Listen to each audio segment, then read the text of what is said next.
warahmatullahi wabarakatuh. Teman-teman mahasiswa, pada kesempatan kali ini kita akan membahas tentang preventive maintenance. Jadi, hal-hal yang berkaitan dengan preventif atau pencegahan dalam pelaksanaan maintenance atau perawatan akan kita bahas pada kesempatan kali ini.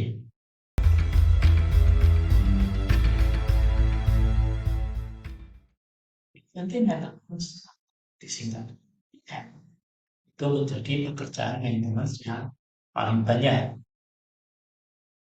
PM sendiri didefinisikan sebagai pemeliharaan dan servis secara individu untuk menjamin pengoperasian sesuai dengan standar dan dilaksanakan secara sistematis.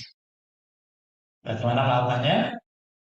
Preventive maintenance dilakukan dengan inspeksi, deteksi, dan koreksi kesalahan untuk mencegah kerusakan yang parah. Jadi secara prinsip, preventive maintenance digunakan untuk mencegah terjadinya kerusakan yang parah. Apakah setelah dilakukan preventive maintenance tidak terjadi kerusakan? Apapun yang sudah dilakukan di dalam preventive maintenance, kerusakan mungkin saja terjadi. Dan kerusakan tersebut jika terjadi di luar jadwal preventive maintenance, maka nanti akan dilakukan corrective maintenance. Nah, mengapa preventive maintenance menjadi pekerjaan maintenance yang paling banyak? Karena preventive maintenance dilakukan secara rutin, periodik, jadwal, dengan berbagai kegiatan ikutan.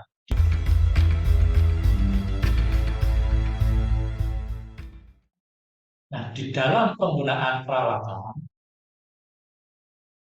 berhubungan dengan preventive maintenance, kita berpedoman atau berpatokan pada apa yang disebut dengan beta curve.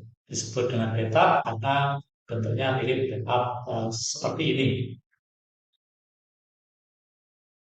Di sumbu tegak atau sumbu Y itu adalah jumlah kegagalan atau failures. Kemudian di sumbu yang mendatar itu adalah umurnya atau jarak tempuhnya dan sebagainya ya semacam. Nah, kita jumpa dua garis putus-putus secara tegak di sana itu adalah batas.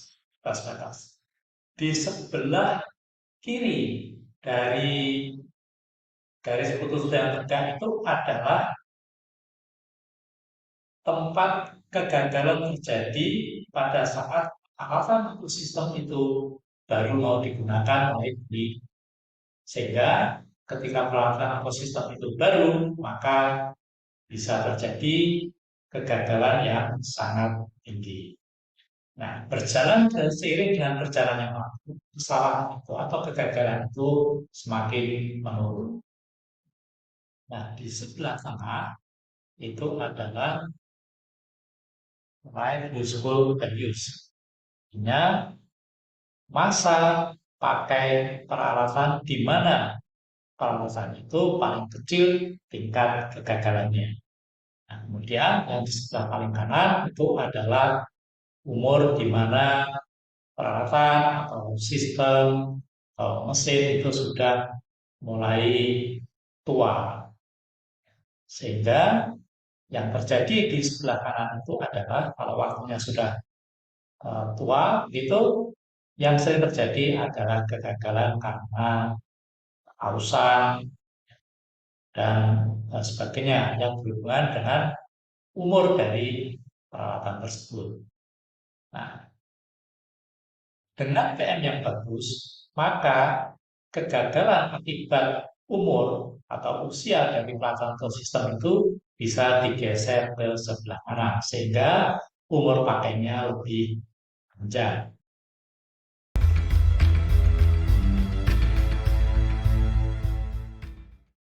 Elemen-elemen di dalam preventive maintenance itu ada 7. Yang pertama servicing, yang kedua alignment, yang ketiga adjustment, yang keempat inspection, yang kelima testing, yang keenam calibration, dan yang ketujuh installation. Yang pertama, inspeksi atau inspection, yaitu pemeriksaan secara periodik material atau bagian untuk memperkirakan kemungkinan bisa diperbaiki sehingga dapat kembali melaksanakan fungsinya. Caranya bagaimana? Caranya dengan cara membandingkan keadaan fisik, elektris, mekanis, dan lain-lain dengan standar. Yang kedua, servicing. Tindakannya berupa cleaning, pembersihan, lubricating, pelumasan, charging, tambahkan arus, dan lain-lain secara teratur untuk menghindari kerusakan yang mendadak. Yang ketiga, kalibrasi atau calibration. Tindakan ini itu adalah mencocokkan karakteristik alat ukur yang terpasang pada suatu mesin atau suatu sistem dengan alat ukur standar. Apa tujuannya? Tujuannya adalah memastikan bahwa alat ukur yang terpasang menunjukkan harga yang sebenarnya. Nah, berikutnya testing. Testing adalah menguji bukan serviceability, kemampuan untuk melaksanakan fungsinya kembali dan mendeteksi penurunan kemampuan elektrikal dan mekanikal. Itunya alignment. Alignment itu mengubah elemen variabel tertentu untuk mencapai kemampuan tertentu yang optimal. Yang berikutnya, adjustment. Ya, mengubah secara periodik variabel tertentu dari material untuk mencapai kemampuan tertentu yang optimal. Adjustment dilakukan secara periodik variabel tertentu, tetapi alignment itu adalah elemen dari variabel tertentu yang diatur dalam adjustment tadi. Yang terakhir, installation, penggantian secara periodik komponen yang sudah mencapai batas umurnya atau menurut pengalaman sudah saatnya diganti untuk menjaga toleransi yang ditetapkan. Jadi perhatikan, pada PM penggantian komponen itu dilakukan tidak menunggu terjadinya kerusakan, tapi sudah diperkirakan umurnya.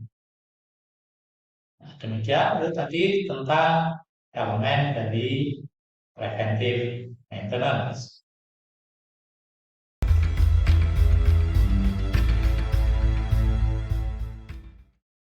Baik, sekarang kita bicara tentang ciri-ciri plan yang membutuhkan preventive maintenance. Teman-teman mahasiswa, ada beberapa tempat yang membutuhkan preventive maintenance yang baik. Jadi dari sana kita bisa melihat apakah preventive maintenance yang dijalankan sudah baik atau belum. Nah, berikut ini adalah ciri-ciri plan yang preventive maintenance-nya buruk. Yang pertama, penggunaan peralatan yang mudah karena sering terjadi kegagalan. Yang kedua, besarnya volume scrap dan reject produk akibat peralatan yang tidak layak. Dan yang ketiga, ada peningkatan biaya perbaikan akibat mengabaikan PM. Jadi karena menunggu kerusakan baru diperbaiki, maka yang terjadi adalah biayanya meningkat di dalam maintenance karena tidak dilakukan preventive maintenance atau preventive maintenance-nya buruk. Yang keempat adalah tingginya waktu menganggur operator akibat kegagalan peralatan. Kita mesti memperhatikan bahwa setiap mesin yang berhenti atau peralatan yang berhenti itu mengakibatkan operator tidak bekerja. Sehingga salah satu catatan di mana tempat itu memerlukan PM yang baik itu adalah jumlah jam operator mengangkut. Yang kelima, penyusutan modal dalam bentuk peralatan akibat maintenance yang buruk. Jadi harus diperhatikan bahwa untuk membeli peralatan itu perlu modal dan peralatan tersebut itu punya umur. Nah, jika terjadi kerusakan yang fatal, maka otomatis harga peralatan tersebut akan turun sehingga sulit untuk kembali modal.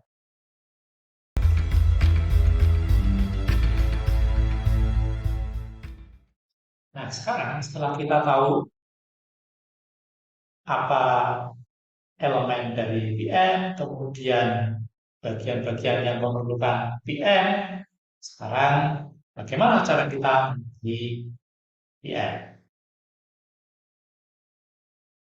Langkah yang pertama, identifikasi dan memilih daerah untuk memulai PM bisa kita lihat dari ciri-ciri daerah atau tempat yang membutuhkan PM yang baik. Yang kedua, identifikasi kebutuhan PM. Apa saja PM yang dibutuhkan di daerah tersebut? Apakah servicing, inspection, installation, dan sebagainya. Bisa lebih dari satu elemen. Yang ketiga, menetapkan frekuensi penugasan PM. PM harus dilaksanakan secara periodik sehingga kita harus menetapkan frekuensinya. Inspeksi itu dilaksanakan apakah dilaksanakan secara harian, mingguan, bulanan, 2 bulanan, 3 bulanan, atau tahunan. Demikian juga untuk elemen PM yang lain. Misalnya, apakah kalibrasi dilaksanakan setiap 6 bulan atau 1 tahun 1 kali. Yang keempat, mempersiapkan penugasan PM.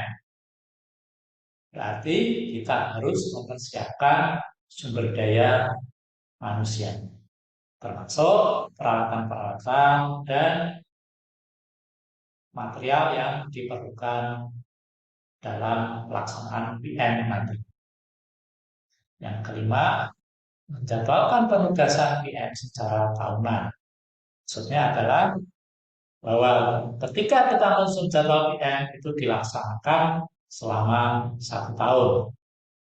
Jadi kalau tadi misalnya inspeksi dilaksanakan setiap minggu, berarti dalam 1 tahun dapat inspeksi sebanyak 52 kali yang dilaksanakan per minggu. Demikian juga kalau misalnya servicing itu dilaksanakan 1 bulan 1 kali, maka dalam 1 tahun harus dilaksanakan servicing selama sebanyak 12 kali. Nah, yang keenam, mengembangkan PM sesuai dengan kebutuhan. Jadi misalnya kalau di awal memulai PM itu kita melaksanakan elemen PM sebanyak 3 elemen. Berikutnya kita bisa mengembangkan lebih banyak elemen PM.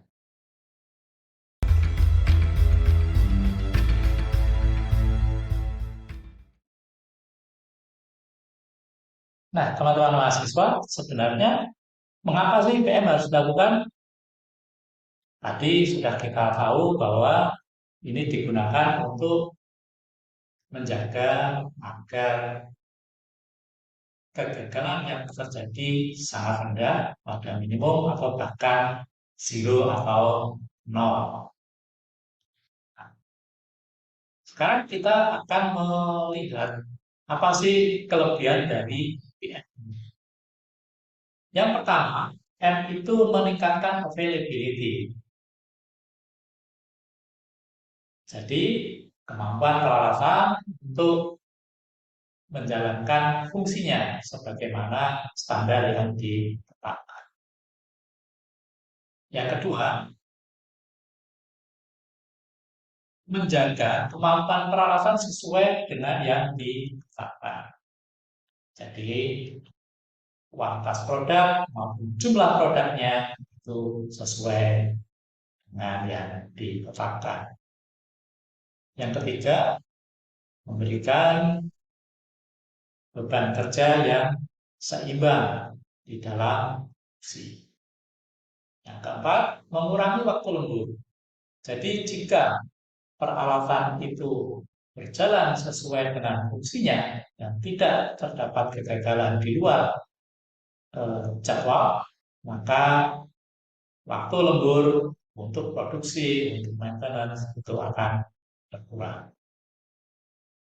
Yang kelima, meningkatkan hasil produksi. Dan yang keenam, meningkatkan keselamatan. Dan masih banyak lagi sebenarnya kelebihan-kelebihan PM.